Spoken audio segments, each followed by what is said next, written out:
Good day to you. My name's Steve Moy. I'm a wealth management consultant from St James's Place, and I'm here today to present on behalf of Navigation Wealth Management.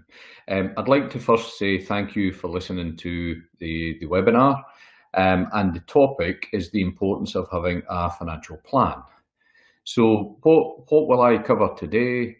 Just the importance of everybody having a plan. I'm going to share a personal story with you from us as a family. And then what I'm going to do is I'm going to include some important factors in there and then summarise in the end. So what I would say is I really hope you enjoy the session and I hope you get some good value. And the presentation is designed literally just to make you think about your own financial plan. So in terms of presentations, I love to use this chap in the presentation. Now, some of you might be too young to know who he is, and some of you might be around the same age as myself or maybe older, and you will know who this guy is. So for those of you that know, Hannibal Smith from the A-Team TV program from the 80s. For those that you don't know, it was something that we used to watch in the 80s and absolutely loved it. And it was at a time where we only had 3 TV channels rather than the hundreds that we've got just now. Why I love to use him in the presentation, though, is that his catchphrase was something that really just stuck with me, which was, I love it when a plan comes together. Now, for me, that really kind of summarises financial advice. Sometimes people are a little bit nervous about financial advice because they think, well, I don't know what it entails. And the irony is, it's about sitting down and asking families questions about what is it you're trying to achieve, or what would give you kind of financial peace of mind. So what I'm going to do is really just highlight what we have as a financial plan as a family. And what I'll do is I'll start off with, there's myself, there's my lovely wife Lisa. We met 12 years ago, fell in love, got married, but because we had no kids, our financial plan was all about really saving up for retirement, doing a lot of travelling while we were together, but then saving up for retirement. We were trying to have a family, but unfortunately we had a few challenges in that department, so we had to go down the IVF route. Now, we were told, the two of us, that we would never have kids. And the nice thing for us as a family is that it worked. So that's us, that's myself, Steve, that's my lovely wife Lisa, and that's our little girl Elsa. Now, we never knew anything about Frozen when we named our little girl. We were pretty oblivious to that, much to most of our families. That was a point that they like to take the mickey out of us about. But we now had a complete family in our mind. And what we then started to do was adapt our plan. So our planning went from saving up for retirement to start to think about, well, we need to make sure that we have Elsa in our plans. Now, this is where the plan splits into two different bits, because what we've got is we've got a daft plan and we've got a really sensible plan. Now, the daft plan, I'll start off with that, is that, and this is no word of a lie, on the day Elsa was born, we decided that what we were going to do was try and take Elsa to every single country in the world. Now, why did we decide on that plan? We decided on that plan because when she was born, you might not be able to tell from the picture, but Elsa's actually Down syndrome. So what we wanted to do was kind of really do something that was really going to help her in life and teach her some really good values, etc. So what I'm really pleased to do to tell you today is say that Elsa's currently 6 years old, and we have visited 70 countries so far. So Elsa's been to more than a third of the countries in the world already.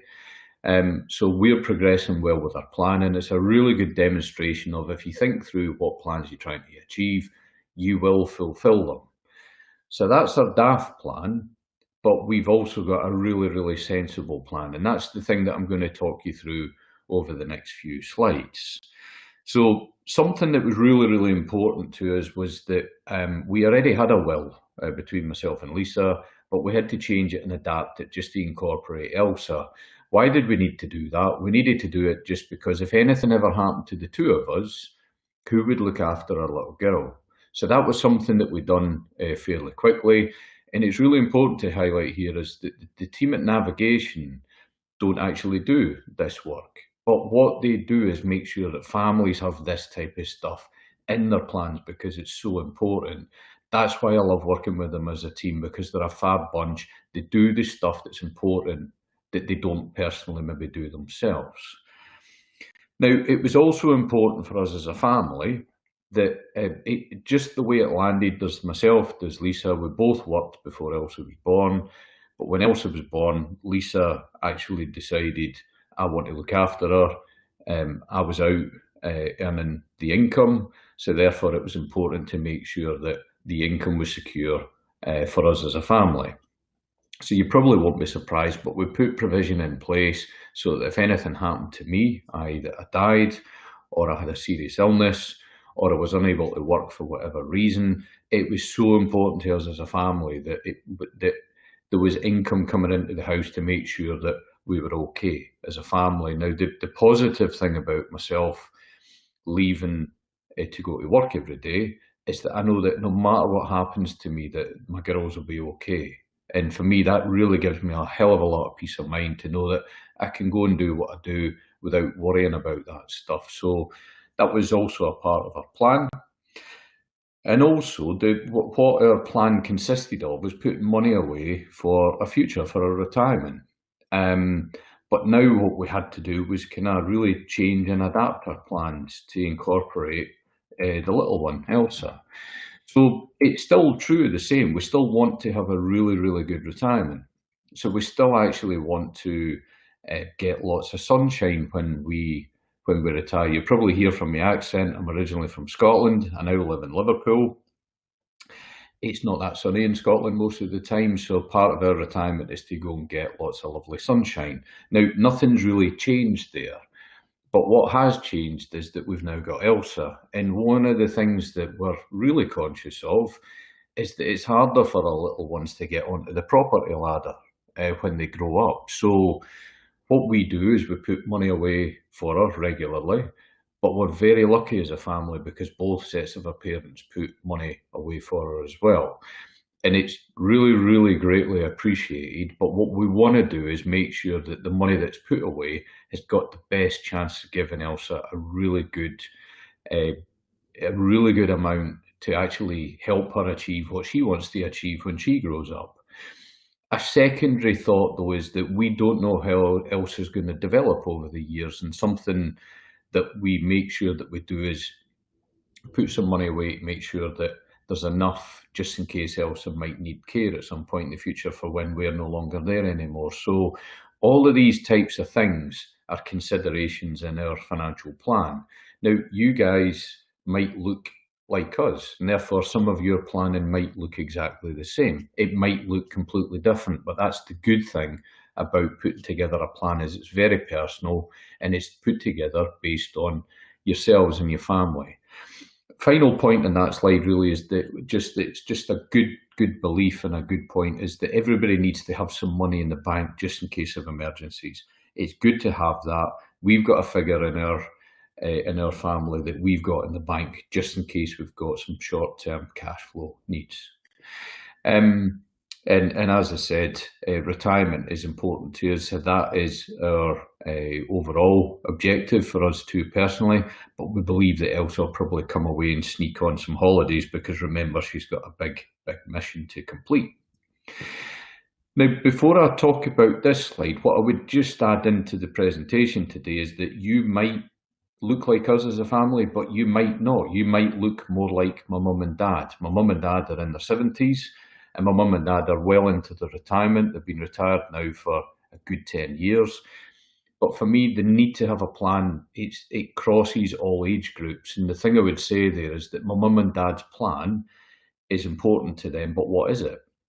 It's about being in retirement and not running out of money, but also being really mindful of things like IHT. Their plan consists around making sure that money or assets pass down the family generation without being subjected to tax needlessly.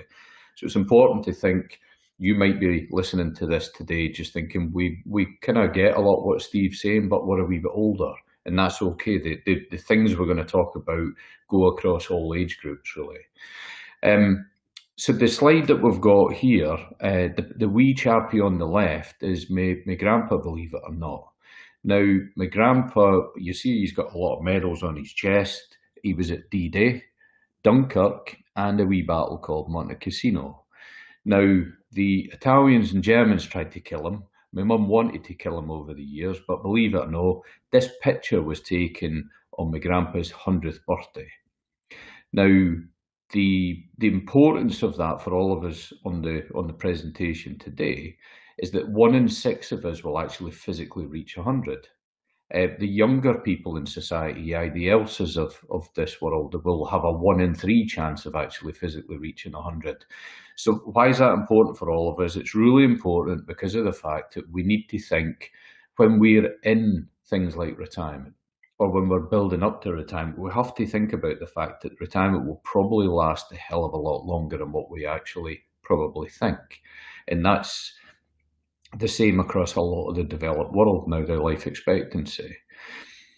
And that's a challenge for us. But challenge number 2, you would say, is that interest rates now have been low for quite a considerable period of time. Since 2008, the financial crash, the interest rates have now been really low. And also, looking into the future, the experts are saying that there's no real short-term change. The expectation is that long-term interest rates are going to be low.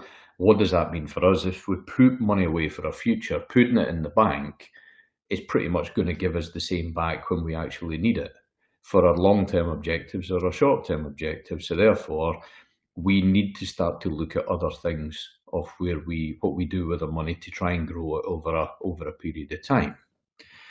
So what that does is it brings us nicely into just some simple rules of investment. And investment makes people worry because they see stuff in the media that makes them think it feels like something I typically shouldn't be doing, because you always see negative news around investment. And reality is most of us will be invested.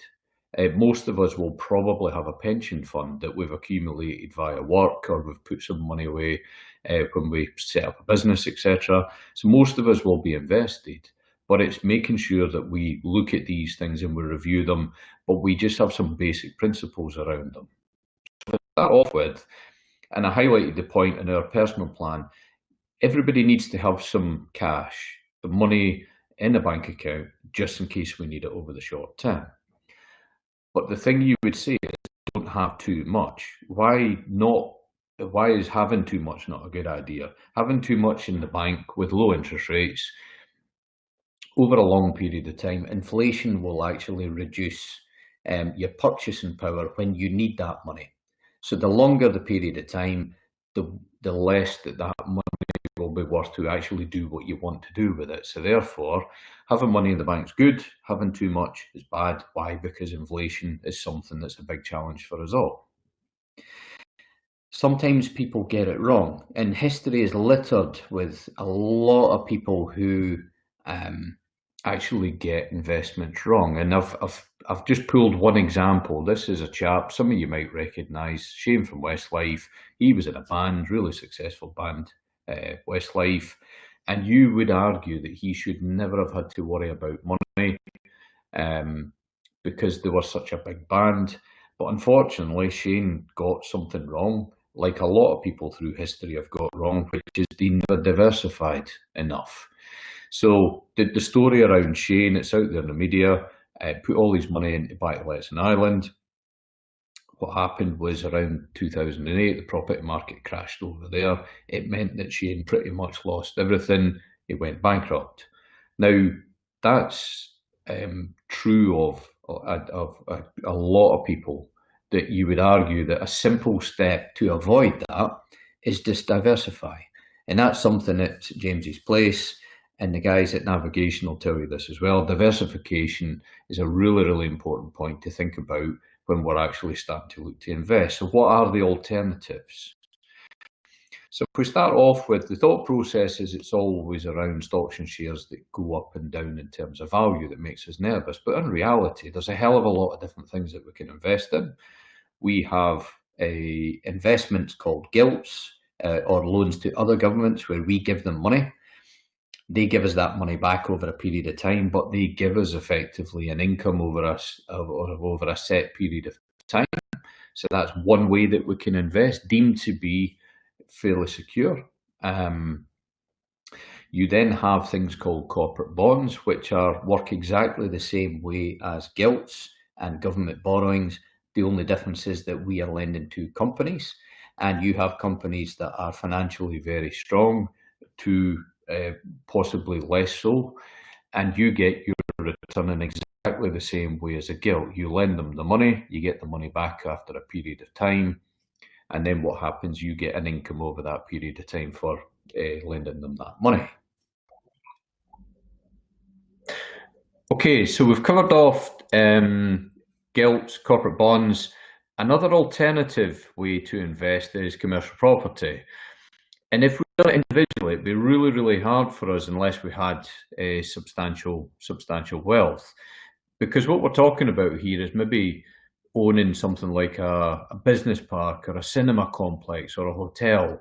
And in reality, individually, we might struggle to do that. But collectively, we can do it. We can benefit from the returns that commercial property can give to us. So if we look at the slide here, I'll put the slide two different ways.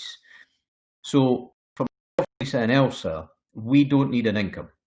What we're looking to do is accumulate wealth for a retirement or a period in the future where Elsa might need some access to some monies. So if we look at the slide, the light blue blocks represent the value of the commercial property sector from one year to the next. But the dark blue blocks represent the income that the commercial property sector provides us with. So if we put it into a context of myself, Lisa and Elsa, what that means is that income we will not need. So therefore it will accumulate into a pot by virtue of us owning some commercial property in our portfolio. Alternatively, if we look at my mum and dad, they're in retirement and they need an income.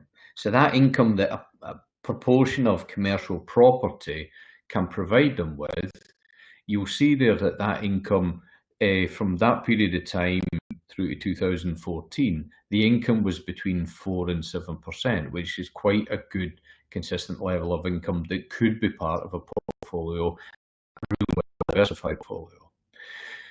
So the next area for us to then look at is stocks and shares. What we're looking at here is a graph of the FTSE 100. And if we looked at this graph one or two ways, if I said that the dark black line across the bottom, there's a period of 10 years where I will wiggle my mouse here to there. There's a period of 10 years where the media says, well, there was no real difference in the value across that period. So why would you choose to buy stocks and shares in the FTSE 100? And the point I would highlight here is, remember the word diversification. We would never talk to a client about putting all your money into one particular area. The FTSE 100 is an area that you can invest. But the point of the slide is really just highlighting that when you invest £1 over here, over that period of time, that pound will be worth more, but it'll be worth pretty much a consistent amount. But one of the important things about investing in stocks and shares is you can benefit from the increase in buying that share for £1 for it to increase. But with shares comes something that's really useful called dividends. So if I broke this slide down into two different bits to make my point, it's that my mum and dad have been in retirement now for 10 years. If they actually started the retirement here, their value would be roughly the same 10 years later if they invested in the FTSE 100, but they would have benefited from 10 years of good dividend income. So therefore, the value stayed consistent, but they've had 10 really good solid years of dividend income. The light blue line probably is more appropriate for myself, Lisa and Elsa to look at that. Why? Because the light blue line is the FTSE 100 with the dividend income added back in. So therefore, because we don't need that income, it will mean that whatever we're invested in is going to accumulate at a much faster rate. So therefore, we're not as bothered about the fact that things actually, the value goes up and down ever so slightly, because we are getting a good income stream that's adding to our pot every year that we are actually physically invested for. Now, what I'll do is I'll break it down into an individual slide just to highlight how volatility is actually not a bad thing when we look at it in terms of investing. Now, if you look at this screen and you look at the companies and the various different brands, all of these brands are represented by one company, and that company is Procter & Gamble. Now, the slide I've just shown you represent the FTSE 100. This slide is literally focusing on the one company, Procter & Gamble, and what we're looking at here is that the dark blue line represents the value of the share. The light blue line represents the dividend that's been paid every year all the way back through since 1980. So when we look at this slide, there's a couple of points to highlight. You'll see that the dividend has been consistent and smooth and increasing. The value of the share, if you bought it over here, over the long period of time, this has been a share that's been a really, really good one to hold. But you will have had periods of time where around about 2000, that was the technology bubble. 2008, that was the financial crash. And the really important point to highlight here is, with those two events that have happened in history, would your family still have been using a lot of these brands or similar brands? And I can answer that from my family's perspective by saying absolutely yes. We use a good number of these brands in the picture there just now.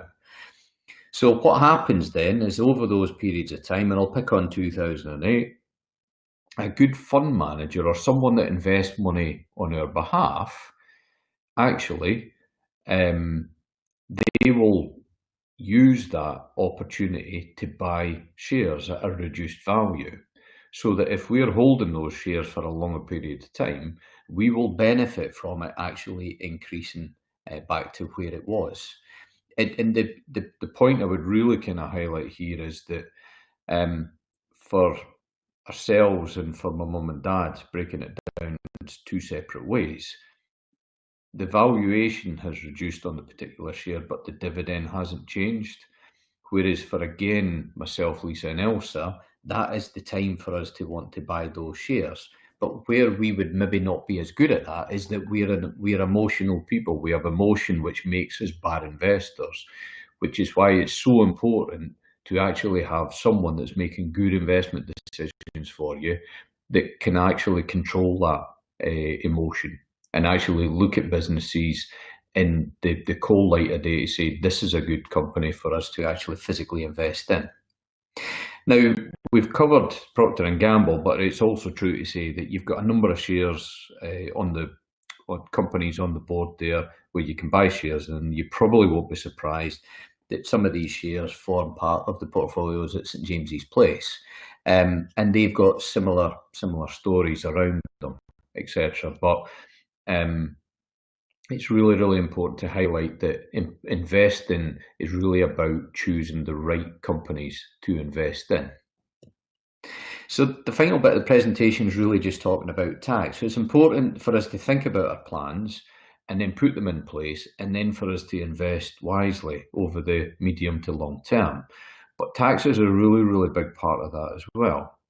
Now, the really good thing about the UK in terms of the tax system is we've got some really good allowances to help us fulfil our plans. So the first one to talk about really is our ISA allowance. We have an allowance, it's £20,000 in the current tax year. So myself and Lisa both have an ISA allowance. Elsa's also got her own little allowance, which is £9,000, which is fab. So we can put money towards that. But the slide I'd kind of highlight here is that this is really just highlighting something around making sure that you get the timing right on these things. So this is a slide where you've got an individual that's fully funded a PEP or an ISA all the way through since 1987 through to the tax year 2013-2014. Now that person was able to squirrel away £200,560. Now that's a lot of money that person's been able to put away, and I'd really like to make the point that's just using an example where someone's been able to fulfill their whole allowance. Now, in our case, we can't do that. We don't have the budgets to do that. But it's the point of the slide is really just to highlight that whatever you do, just make sure you get one bit right. So this person put all of that money away over a long period of time.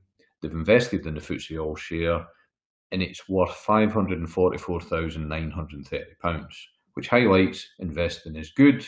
But the point of the slide is not to highlight where we should be investing. The point of the slide is the person on the left has done that, and they've put their money in the last day of the tax year every year. The person on the right has actually put the money in the first day of the tax year every single year. And that person has benefited from an extra £46,700 worth of growth. So therefore, if we bring that back to our financial plans, we then start to think, well, what could we do with an extra £46,700? That could be possibly a quarter of a house for Elsa, or 10 different trips to different countries around the world for us as a family. That's where we start to bring this stuff back into what we're actually trying to achieve as a family. And also just moving on to when we talk about our retirement. For ourselves, pensions are really important. Why? Because we put money away, the government give us free money on top. It's called tax relief. The reason why the government are really happy to do this for us is because they want us to be reliant on our own savings when we get to retirement. So for us, the way that we look at this as a family is it's a really positive place to put our money, because there's not just us that are putting money away for our future, the government are actually helping us with that as well. So it's a really, really positive place for us to actually have these monies. It's also a really good place for us to put our money. Why? Because if anything happens to myself or Lisa, the money can actually go to Elsa without potentially any inheritance tax implications there as well. So that forms a really good part of our financial planning.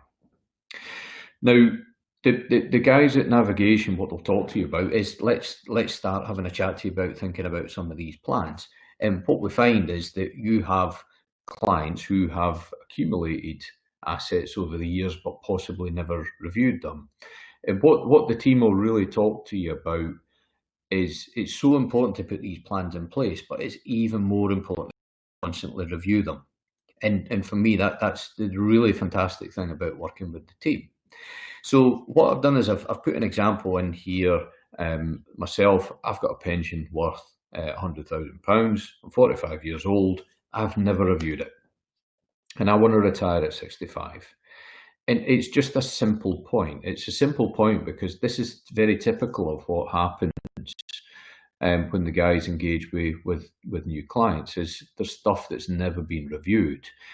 Now, if that pension fund returned 3% a year over those 20 years, I would end up with a pension fund of £182,075. Now that's good, it's positive. But reality is our assets should be working as hard as they possibly can for us.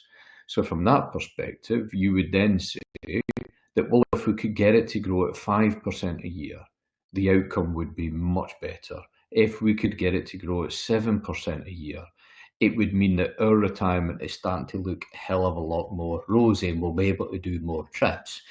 So what it really does is it just really highlights the importance of making sure that we've got a really good investment approach at the back of us, and really make sure that the planning that we're putting in place is constantly reviewed to make sure that we're on track for what we're trying to achieve.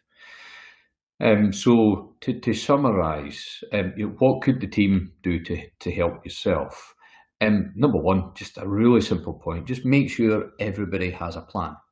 You've seen our plan. I really hope that our little story has helped you just make things really, really simple and accessible.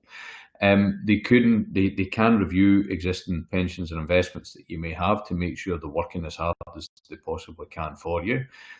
But it also incorporates things like doing the right thing, i.e. making sure that you've got things like a will to make sure that your what you want to happen does happen if anything does happen to you. So I'd really like to finish off by saying I really hope you enjoyed the presentation today. I thank you for your time for listening in.